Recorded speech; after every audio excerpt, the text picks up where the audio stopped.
Shabbat Shalom. I just want to welcome everyone to the Sabbath-day conference call. This is Barbara. I'm serving as your host today, and Brother Pete is here as your co-host. And I'm so glad you're here to check out this important material we have for today. Well, today's title is The Quail and the Sabbath. Yahweh said he would send quail that very night, the 15th. So today our topic really is about when does a day begin and end. In Exodus 16, 1-36, we're going to be reading a lot of these scriptures today. Verse 1, and they journeyed from Elam, and all the congregation of the children of Israel came to the wilderness of Sin, which is beyond Elam and Sinai, on the 15th day of the second month after they departed from the land of Egypt. And then the whole congregation of the children of Israel complained against Moses and Aaron in the wilderness. And the children of Israel said to them, "Oh, that we had died by the hand of Yah in the land of Egypt, when we sat by the pots of meat, and when we ate bread to the full.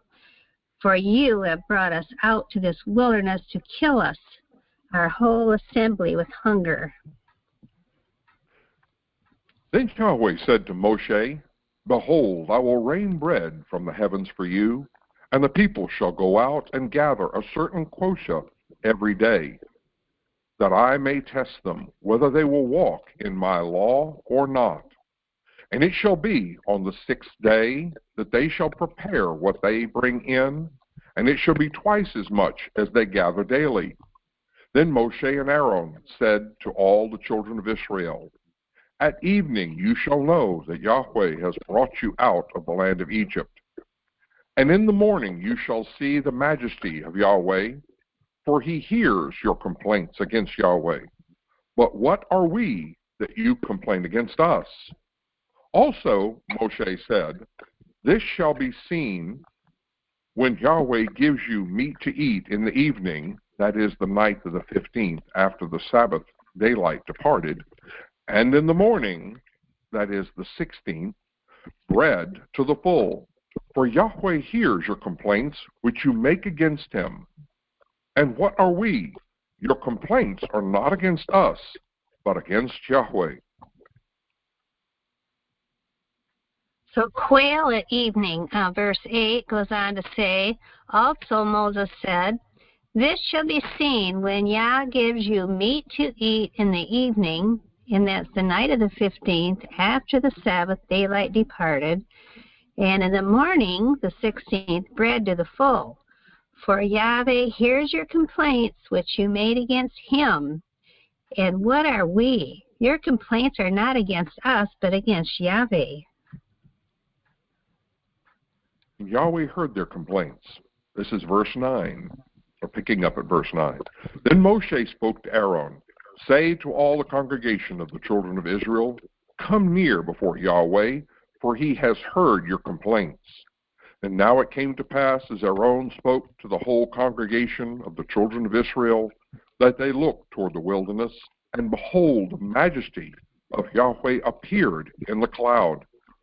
And Yahweh spoke to Moshe, saying, "I have heard the complaints of the children of Israel. Speak to them, saying, At twilight, that is sunset of the 15th, you shall eat meat, and in the morning of the 16th, you shall be filled with bread, and you shall know that I am Yahweh, your Elohim."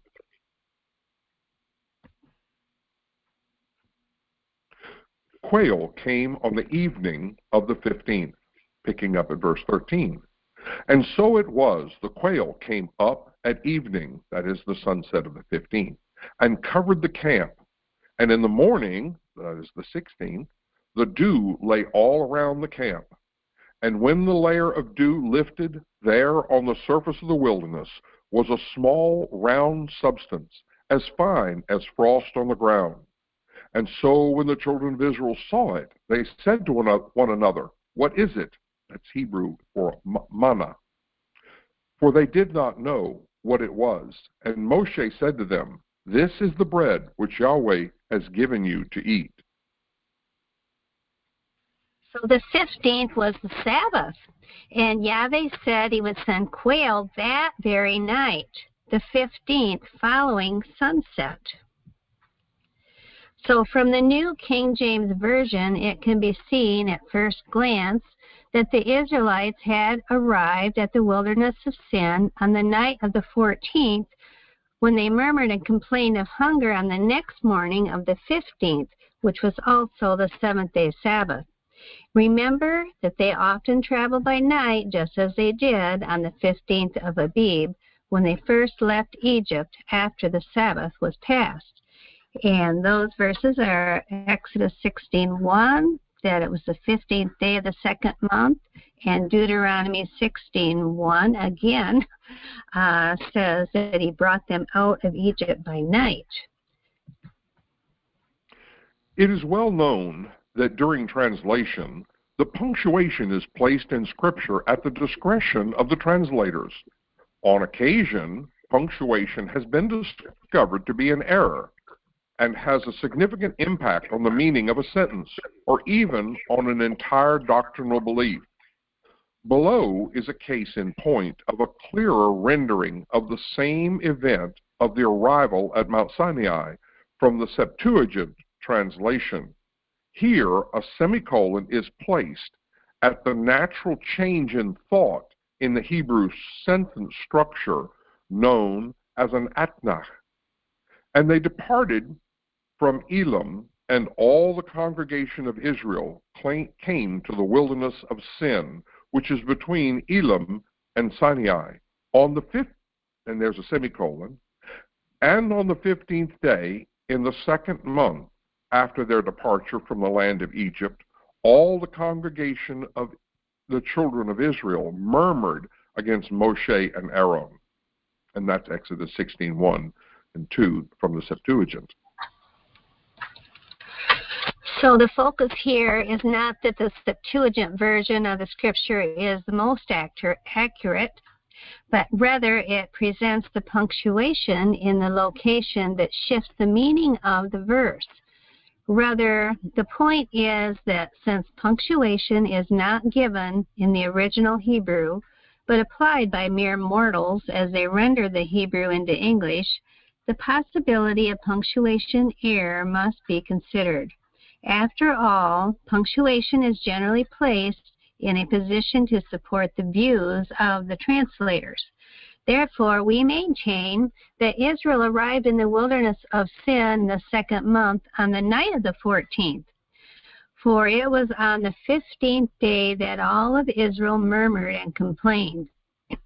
This complaining occurred on the Sabbath, the 15th day, counted from the new moon.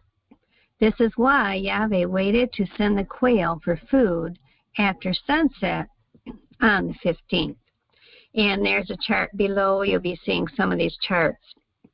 And the 15th was the Sabbath, and the quail came that night, and the manna came in the morning of the 16th. So the Israelites ran out of food and complained on the 15th. And what we just learned, that they came on the night of the 14th. They arrived on the 14th. So this 15th is a Sabbath day, and they're sitting around thinking about all they've left, and that they're hungry, and they're murmuring to Yah. And so, remember, a 24-hour calendar date is from sunrise to sunrise. And I was raised on fourth generation Seventh-day Adventist, keeping sundown to sundown forever until I learned about the feast days and the Creator's Sabbath. And then I had to consider that a day starts in the daylight, in the daytime. So we'll go further. Here's another chart showing the quail coming the 15th at night. And Yahweh told Moses and Aaron that he would send quail that very night of the 15th following sunset. But on the next morning, he would rain down bread from the heaven, identifying the 16th of the month as the first day of the week. In the second month, the Israelites had run out of food and complained to Moshe and Aaron of hunger on the Sabbath during the daylight of the 15th. Yahweh said he would bring quail for them that very night, which was naturally after the Sabbath was past, at sunset. Yahweh was not about to start breaking his own Sabbath at the very time he was trying to teach Israel when to keep it sacred. Therefore, Yahweh took special care and waited until the seventh day Sabbath daylight hours were over with before sending the quail for food. He also highlighted that the 15th day was indeed the Sabbath-day by commencing the beginning of the manna the very next morning after the Sabbath was past. Therefore, the next day was the 16th and the first day of the new lunar work week cycle or work week. Yes, the quail were gathered on the 15th, the Sabbath. So when does the day begin and end? Was this on the Sabbath, holy Sabbath hours of the day? Well, the fourth commandment supports what was discovered in Genesis 1:1-5. That the Sabbath, the fourth commandment supports what was discovered in Genesis 1:1-5, that the Sabbath is the daylight portion of the fully lunar calendar date. There is absolutely no mention of the darkness of night in the fourth commandment. Exodus 20:8-11, remember the Sabbath day by keeping it holy. 6 days you shall labor and do your work, but the seventh day is a Sabbath to Yahweh your Elohim. On it you shall not do any work, neither you, nor your son or daughter, nor your male or female servant, nor your animals, nor your foreigner residing in your towns. For in 6 days Yahweh made the heavens and the earth, the sea, and all that is in them, but he rested on the seventh day. Therefore Yahweh blessed the seventh day and made it holy. The Sabbath holy hours end at darkness. The Sabbath day is the daylight hours. Therefore the quail could have been gathered or cooked after dark and not break the fourth commandment. Okay, so the morrow after the Passover is the Sabbath. And Yah says he brought Israel out of Egypt that night. They were brought out and traveled at night, the Sabbath date of the 15th, but not the holy Sabbath hours. And again, Deuteronomy 16:1 says, observe the month of Abib and keep the Passover unto Yahweh thy Elohim. For in the month of Abib, Yahweh thy Elohim brought thee forth out of Egypt by night. Numbers 33:3, and they departed from Ramses the first month, on the 15th day of the first month, on the morrow after the Sabbath. The children of Israel went out with a high hand in the sight of all the Egyptians. And I believe that was at the time of the full moon, which is the 15th would be the full moon, the second Sabbath of the month. And we know we've always taught Sabbath is the day after Passover. But that's before we knew about the Creator's calendar. And it still is the day after Passover, only it has a number. It's the 15th day of the month. So day and night. He called the light day, and he called the darkness night. The first thing the Creator called into existence was light. That's Genesis 1:3. Darkness was not created by the Creator, Yahweh, but rather it is the absence of light and the absence of his creative power, Genesis 1:2-4. And day is the sunlight portion of a full calendar date, occupying the period from sunrise to sunset, and is defined by the hours on a sundial. That's in Genesis 1:4-5, or taken from there. And to the fact that he called the darkness night, a night occupies the portion from sunset to sunrise of a full lunar calendar date and is defined by 4 watches, Genesis 1, 4 through 5. Day and night are opposite periods of time and never overlap. Same section of Scripture. A separating distinction was forever cast when the Creator named the light day and darkness night. Day and night are 2 halves of a full lunar civil calendar date. Again, same section of Scripture, same passage. So during the Messiah's life, it was his custom to enter the synagogue on the Sabbath-day and never of night, of course, Luke 4:16. And during the Messiah's life, he declared that there are 12 hours in a day. John 11:9, Yeshua said, "Are there not 12 hours in the day? If any man walk in the day, he stumbles not, because he sees the light of this world." And remember, Hebrews 13:8 says, Yeshua Messiah is the same yesterday, today, and forever. On the Creator called the light day, and the darkness he called night. Again, and there is the exact verse, Genesis 1:5. Elohim called the light day, and the darkness he called night. And over here, Malachi 3:6, for I am Yahweh, I change not. And that's from the Old Testament. So, and over here is a chart showing the first day of creation as an example, the light of 12 hours and the night of 12 hours. So you can pause the screen and go back and read some of these things that are on these charts. Yahweh declared that all nations of the earth would worship him from the rising of the sun to its going down. That's Psalm 113:3, Psalm 50, 1 through 2, and Malachi 1:11. Yahweh has always used the contrasting principles of light and dark to teach his divine truths. And what communion has light with darkness? 2 Corinthians 6:14. Proverbs 4:18 through 19. But the path of the just is as the shining light that shineth more and more unto the perfect day. The way of the wicked is as darkness.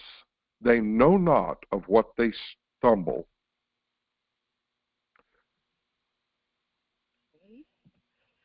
So also Jeremiah 31:35 to 36 says, Thus saith Yahweh, which giveth the sun for a light by day, and the ordinances of the moon and of the stars for a light by night, which divideth the sea when the waves thereof roar, and Yahweh of hosts is his name. If those ordinances depart from before me, saith Yahweh, then the seed of Israel also shall cease from being a nation before me forever. So the sun tells the time, the moon tells the day and the month, and the stars tell the seasons.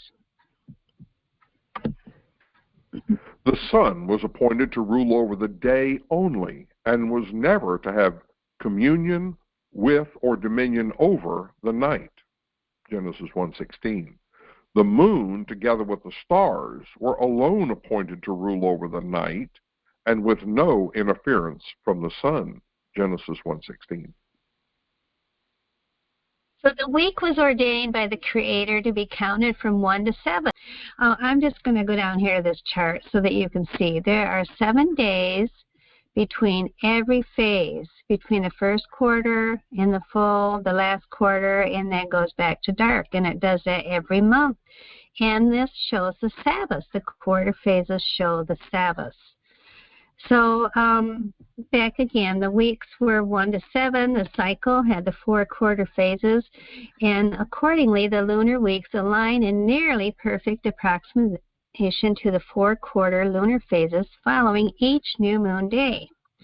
And on a 30-day perfect month, these always lined up perfectly to announce the Sabbath. And that's what the Israelites had. They had that perfect 30-day month. So the day was to commence at sunrise and last for 12 hours, as measured by the shadow on the sundial. And the day was then followed by the night, which is divided not by hours, but by 4 night watches. So again, here at the bottom is the Sabbath date starts from dawn on the 15th and ends at the next dawn. The Sabbath holy hours end at darkness. The Sabbath day is the daylight hours. Therefore, the quail could have been gathered or cooked after dark on the date of the 15th and not break the 4th commandment. And we have a whole playlist about when does a day begin, and this is just one of them. Does the Sabbath begin at sunset or dawn? So I hope you'll go and watch those videos. Psalms 119 says, the heavens proclaim the glory of Yah, and the skies display his craftsmanship. So to access more information about when a day begins and about the manna, we've done a few videos about the manna and how the manna week does prove when the Sabbath is. So to access more information, please go to our website, lunarsabbathday.com. And please like if this is a blessing to you and share it with your friends that love Yeshua. So thank you, everyone, for being here today.